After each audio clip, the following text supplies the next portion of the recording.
Abbos Bey, Amerikaga kelishingizga qanaqa sertifikatlar kerak bo'lgan? Xo'p, Amerikaga kelishimda birinchi kerak bo'lgan sertifikat bu English Proficiency Test, IELTS, Duolingo kiradi. Men IELTS bilan kelgandim. 7,5 ball bilan. Yana kerak bo'ladigan testlardan bittasi bu SAT. SAT bu critical thinking bilan matematikani tekshiradi. U SAT ballim 1430. Shunda Amerikaga kelishga faqatgina IELTS va SAT ni o'zi ketgan sizga, to'g'rimi? Sertifikatlardan IELTS va SAT. O'zi asosan Amerika universitetlariga IELTS o'sha til sertifikati kerak bo'ladi. IELTS, Duolingo yoki TOEFL. SAT bir xil universitetlar talab qiladi, bir xillar talab qilmaydi. Manchester universiteti SAT talab qilmaydi, to'g'rimi? SAT talab qilmaydi. No, yaxshi scholarship, grant olmoqchi bo'lsangiz, SAT baribir kerak. Agarda sizlarda vaqtinglar bo'ladigan bo'lsa, hozir 8-sinf, 10-sinf bo'ladigan bo'lsanglar, 1-2 yil vaqtinglar bo'ladigan bo'lsa, SAT o'qishinglarni maslahat bergan bo'ladi. Asadbey, Amerikaga kelishga sizga qanaqa til sertifikatlar yoki qanaqa sertifikatlar kerak bo'lgan? Menga faqat IELTS kerak bo'lgan. Shu 2023-yillarda bizam topshirganman IELTS, yozda 7,5 chiqdi. O'shani ishlatganman. Demak, SAT sertifikati yo'q. Yo'q, SAT kerak. Amerikaga IELTS o'zi bilan kelsa bo'ladi. Bemalol. Keyingi savol, qancha miqdorda scholarship yutgansiz, ya'ni shu qancha grant olgansiz universitetdan? Scholarship 100% bo'lgan. Yaxshi essaylar yozganmiz. Ballarni ham, GPA'lar ham near perfect bo'lgan maktabdagi. SAT lar yordam berib o'sha 100% grant yutishimizga yordam bergan hammasi. Bizni konsaltingni qayerda ko'rib qolgansiz va nimaga biz bilan ishlagansiz? Real Consulting'ga men Instagramda Diyorbek akani pejlari orqali topganman. Algoritm o'zi maslahat bergan, rekomendatsiya qilgan. Sizlar bilan ishlashimiz sababi juda yaxshi natijalar ko'rsatilgan bundan oldin va o'sha pure analysis natijalar yaxshi chiqyaptimi, demak men ham try qilib ko'rishim kerak deb apply qilganman. Scholarship 100% yutganmiz. Faqat shu dorim bilan anaqa ovqatga to'lasak bo'ldi. Konsaltingga shu Diyorbek akani anaqa Instagramlaridan ko'rib, shu o'zi boshidan ko'rib boraman. Diyorbek akani Instagramlarini shu boshlaganlardan beri o'shanda ozgina qiziqib bitta konsalting bilan ishlaganmiz. O'xshamagandan keyin shu Diyorbek akaga aloqaga chiqqanman-da. Adashmasam biz bilan ishlashdan oldin 4 marta atqazingiz bo'lgan, to'g'rimi? Amerika masofasidagi. U universitetlar bilan kirganingizda kontrakt narxi juda qimmat bo'lgan. O'shani hisobiga bo'lgan. Kontrakt bittasida scholarship bermaydigan universitet bo'lgan. Bittasida endi 70% scholarship bo'lgan-u, baribir kontrakt narxi qimmatroq bo'lgan. Konsul ham qarab qo'ya qoldi endi. Amerikaga kelishingizga uydagilar qanaqa qarashgan? To'g'risini aytadigan bo'lsam, men birinchi aeroportga kelib uydagilarga telefon qilganman, Telegramdan. Tipa Amerikaga yetib kelgansiz. Uydagilar bilishmagan, Amerika universitetlariga topshirganingizni ham hech narsani bilishmagan. Siz uje vizani olib, universitetlarga kirib, Amerikaga kelyapsiz, uydagilarga telefon qilyapsiz, to'g'rimi? Yo'q, men oldinroq anaqa xohish bor edi menda. Harakat qilib yurardim. Endi qachon o'xshashini bilmasdim o'zim. O'xshab qolganda vizalarga topshirib, hamma ishni bajarib turib, Amerikaga borib, keyin telefon qilganman uydagilarga. Amerikaga keldim, hello deb. Qanaqa bo'lgan uydagilar reaksiyasi? Xo'p, uydagilar so'kib berishgan, конечно. Chunki endi baribir o'zbekmiz, kulturamiz, anaqa madaniyatimiz bor o'zimizda. Endi uydagilarga aytmasdan ketish baribir anaqa yomon qaraladi-yu, bizning anaqa madaniyatda. Mana keyin afsuslanganman, hozir everybody is happy. We are in the United States. Hamma uydagilar hamma xursand. Bular Amerikaga kelib uydagilarga telefon qilishgan, hamma narsani bitirib bo'lganlar, o'zingiz ham xarajatlarni ham o'z ko'targansiz, to'g'ri? Amerikaga kelishda boshqa narsalar, chunki uydagilar bilmagan-da. Yo'q, uydagilar aralashishmagan. Okay, keyin yana bitta savol. Misol uchun Amerikaga deyshadi, boyi bolalar keladi yoki misol uchun o'zimiz aeroportga kelayotganda aeroport xodimlari aytayapti, Amerikaga ketyapmiz, 12 studentda, Amerikaga ketyapmiz. Sizlar ham boyi bolarsizlar-da, dadang qayerdadir ishlaydi yoki shunaqa gaplar bo'lyapti. Misol uchun siz aytyapsiz, o'zim harakat qilib o'zim kelganman deyapsiz. Shunga qanaqa fikringiz qanaqa Amerikaga kelishga? Menimcha kelar ekan faqat Amerikaga nima? Menimcha Amerikaga keladiganlar yaxshiroq karyerani, yaxshiroq educationni xohlab kelishadi. Menimcha boyi bolalarga yaxshiroq karyera kerak bo'lmasa kerak, ularning karyerasi tayyor aniq qilingan bo'ladi. Endi meni kelishimdan sabab men yaxshiroq education olmoqchi bo'lganman. Endi bilamiz, eng yaxshi top universitetlar va educational institutionlar Amerikada joylashgan bo'ladi. Shuning uchun men Amerikani tanlaganman personally. Lekin men unaqa upper classdan emasman. I'm from middle class. Shunaqa. O'zi aytmoqchi bo'lganim, misol uchun, boy bo'lish kerakmi Amerika pul jihatdan savol beraman. Misol uchun, unaqa ko'p pul bo'lish kerakmi Amerika kelish uchun shunaqa. Misol uchun, o'zingiz qoplagansiz, o'zingiz xarajatlar, to'g'rimi? O'sha basic anaqalar ko'chib o'tish uchun boshida biletga olasiz и settle in o'sha apartmentga pul, ovqatingizga pul. Endi ham bo'lib to'lash mumkin. U unaqa katta rasxod ketmaydi. Endi bitta narsa, nimaga to'lasangiz o'shani olasiz.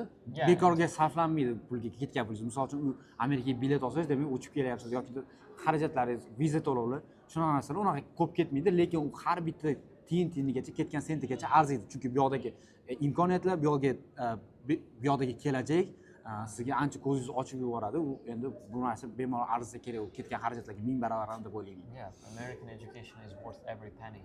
Amerikaga kelishingizdan oldin nimalar bilan shug'ullangansiz, nimalar qilgansiz? Amerikaga kelmasdan oldin shu mayda maktabni tugatdim 2024-yil. O'zi Amerikaga shu harakat qilib yurganman 1 yil. Yozda уже vizaga to'g'ri kelib qo'ygan, vizaga kirishim kerak bo'lgan уже. Yozda полный shu 4 marta vizaga kirganman 3 oy ichida. Shu o'xshamagandan keyin уже sentyabrdan logistikaga ishga kirib, orada shu real consulting bilan ham ishlaganmiz. Qishda keldik-da. Endi eshitishim bo'yicha futbol o'ynagan, to'g'rimi? Da, paxtakorda. Misol uchun, futbolchi bo'lib turibsiz, endi futbolchi yaxshi o'qimaydi u deyshadi. O'shanga adaptation qanaqa bo'ldi? Kelganingizdan keyin qiynalmadingizmi? To'g'ri, futboldan chiqib kelib sirazi Amerikaga. Yo'q, imенно o'qishda qiynalmayapman. Lekin o'qish sistemasini boshida tushunib olish uchun ozgina qiyin bo'ldi, chunki bizda kitoblar, kelyapman, kitob yo'q вообще, yo'qda, hammasi elektronniy, O'shanda ozgina shu sistemasini tushunib olishga ozgina qiynaldim. Lekin o'qishga eplab ketsa bo'ladi. Keyin yana bitta narsa, Amerikaga kelishingizda bo'ladi-yu, qarshiliklar bo'lishi mumkin. Uydagilar taraflama yoki o'rtoqlar taraflama bora olmaysan, keta olmaysan deb kimdirlar gapirgan bo'lishi mumkin. O'sha haqida qisqacha gapirib bering. Sizda ham bo'lganmi qanaqadir qiyinchiliklar kelishingizdan oldin? Iloji boricha mani krugim, mani o'rtoqlarim, oila a'zolarim, mani atrofimdagi odamlar juda supportive bo'lgan. Ya'ni ular mani ketish decisionimni respect qilishgan и qo'llab-quvvatlashgan. И o'zimni iloji boricha toksik odamlardan anaqa qilishni uzoqroq harakat qilganman, uzoqroq bo'lishga. И men ketib hozir joylashdim. Hammada yana anaqa bo'ldi, motivatsiya bo'ldi. Ya'ni bu ketdimi, demak menda ham shans bor. Chunki men o'sha oddiy oiladan o'qib, inglizini o'rganib kelganman. Ularda ham anaqa hope uyg'ondi. Ya'ni it's still possible to make it to the United States. Shunaqa mana, misol uchun bizda ham men ketgandan keyin уже qarindoshlarda ham уже qiziqish uyg'ondi. Shu paytgacha qarindosh hech kim Amerikaga ketaman yoki nimadir degan mindset bo'lmagan, hech tushuncha bo'lmagan. Уже men ketdim, qarayapti. Davay bizni bolalarni ham olib ket. O'sha balki xolalarim, ammalarim aytishyapti, endi qarindoshlar bizni bolalarni ham olib ketsa bo'ladimi? Da, конечно deyapman, hamma kela oladi Amerikaga. Shunaqa uchun endi sizda ham balki shunaqa bo'layotgan bo'lsa, baribir yon atrofga ta'sir qiladi, o'rtoqlaringiz boshqa narsalar. Albatta. Amerikaga kelishingizdan oldin uydagilar qanaqa qarashgan, ota-onangiz yaxshi anaqa qarashganmi, deb boraver o'zingizning qiziqishlaringga qarab. Chunki ko'pchilik ota-onalari Amerikaga juda katta shahar, qiynalib qolasan deb qo'yishmaydi. Siz shunaqa qanaqa qaraysiz bu Amerikaga kelishga? Ota-onalar sizni bemalol yuborishgan Amerikaga, to'g'rimi? Da, hech qanaqa qarshiligingiz bo'lmagan. O'zingiz polniy yordam berishgan, chunki 4 marta откazdan keyin o'zimda ham anaqa уже peshim qolmagan. Kirmayman, kerak emas Amerikaga qolaman deganman. Shunda ham uydagilar polniy motivatsiya berib, sel qo'yildimi, o'shanga erishish kerak deb. Oxirigacha keyin bu yoqdan biz chiqib kelganmiz. Da.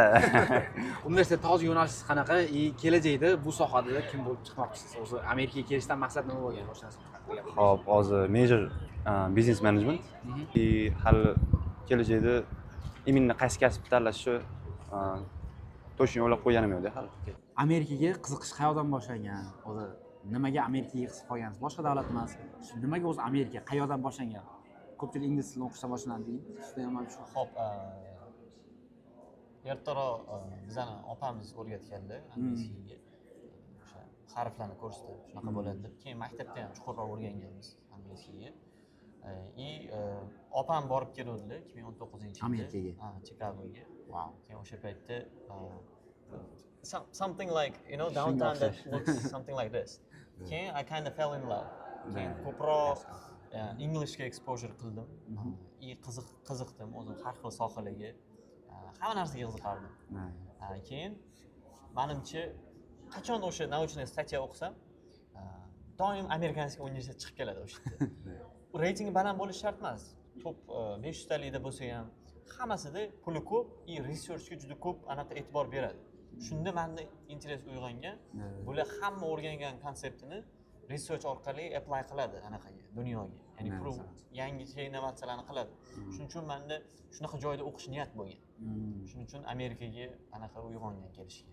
Yoshligimiz. Endi opangizga qarab qiziqish boshlangan ekan. Amerikaga qiziqish o'zi qayerdan boshlangan? Nimaga Amerikaga qiziqib qoldingiz? Nimaga boshqa davlat emas? O'sha hammasi ingliz tilini o'rganishdan boshlanadi. O'zi ko'plar adashmasam shunaqa bo'lsa kerak. Shu ingliz tilini yoshligimdan o'rganib kelganman. Lekin imini Amerikaga kelaman deb niyat qilmagan edim. Yoshligimda shu Angliyaga borib, ingliz tilini tugatib, IELTS olib, keyin Angliyaga boraman deb Manchester United akademiyasida o'ynayman deb shunaqa o'ylab yurardim. Adashmasam, bu yerda Amerikada universitetda futbol komandasida o'ynaysiz. Proses qanaqa bo'ldi? Kirish, komandaga kirish, o'zi shart qisqacha. Kelmasdan oldin niyat qilib qo'ydim. Shu 100% boraman, komandasiga qo'shilaman dedim. Uydagilar eshitdi chunki. Keyin keldim, qiziqdi mazgina. Trener bilan gaplashmoqchi edim. Keyin bitta zalda bitta bolani ko'rib qoldim. Meksikalik bola ekan. Shu aytdi, futbolist bo'lsang kel dedi. Komandasida o'ynar ekan shu universitetda. Gaplashib qo'yamiz deb aytdi. Saralashlar bo'ladi. Bordim. O'sha 50 tacha bola bo'ldi. 50 tadan ozgina kamroq bo'ldi. Saralash bo'ldi, o'tdik. O'sha yerdan 6 ta bolani olib qoldi saralashdan. Hozir o'ynayman. Ozishasi kerak emas. Shunchaki o'sha tryout deyshadi, ya'ni o'sha prosmotrga borasiz. Yaxshi o'zingiz ko'rsatsangiz, o'sha yerda olib qolishadi. Boshqa hech qanaqa dokumentlar komandaga kirish, bu narsalar kerak emas. O'zi asosan komandaga kirishdan maqsad o'zingiz peshiningiz bo'lgani uchun futbolga o'shandan kirgan. Qiziqish bo'lganiga. Endi men ham o'zi Amerikada o'sha universitet futbol komandasida o'ynayman. Menda asosiy maqsad o'zi Amerikaga kelganda ko'rdingiz, men amerikaliklar bilan gaplashib ketdik yoki o'rtoqlashish juda qiyin. O'sha uchun agar bitta komandada o'ynaydigan bo'lsa, ular bilan chiqishga oson bo'lgani uchun Amerikada o'sha futbol komandasiga kirganman. Hozir juda o'rtoqlarim ko'p. Menimcha hozir sizda ham shunaqa bo'lyapti. Ancha oson. Ya'ni o'sha suhbatlashish, communication tarafdan ancha yaxshi bo'ladi, ya'ni networking kuchaytirasiz. Qiziqish chunki bitta bo'ladi, futbolga borsangiz, hammaning qiziqishi bir xil bo'ladi почти. O'rtoqlashib ketishda ancha osonroq.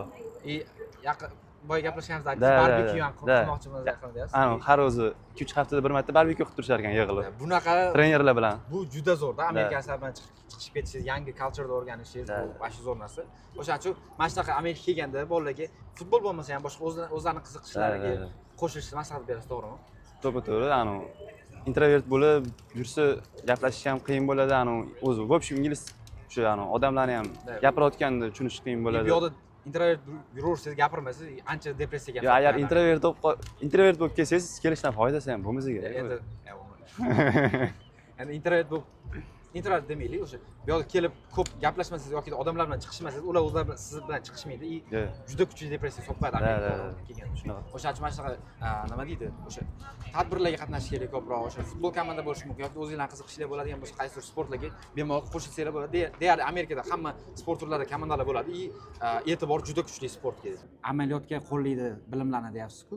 Yana qanaqa o'zgarishlar sezdingiz, yana qanaqa farqlar sezdingiz Amerikaga kelganda ta'limida? Nimaga o'zi ko'p odamlar bu yoqqa kelish xohlaydi? O'sha haqida gapiring. Xo'p, amerikanskiy education system bu anaqaga qo'yilgan critical thinking ustiga, ya'ni konsept o'rganilgandan keyin o'quvchiga constant o'ziga feedback berish kerak, ya'ni why shunaqa, ya'ni shu sistem bunaqa ishlayapti. Qanaqa ishlayapti o'zi? Negizi tushunadi. Exactly. O'sha o'ziga o'zi savol berib, self criticize qilib konseptni, ular konseptni yaxshi o'rganadi. Bizda bizning education systemda o'tiladi. Olsang ol. Otherwise go your own way. No, bizda theory yaxshi o'rgatiladi. I'm not trying to criticize or anything. Theory yaxshi o'rgatiladi. Masalan, matematikani juda zo'r o'rgatiladi. Shunaqa bu yoqda ko'p. Lekin application kind of sust. O'zbekiston application bo'yicha bularda application juda yaxshi.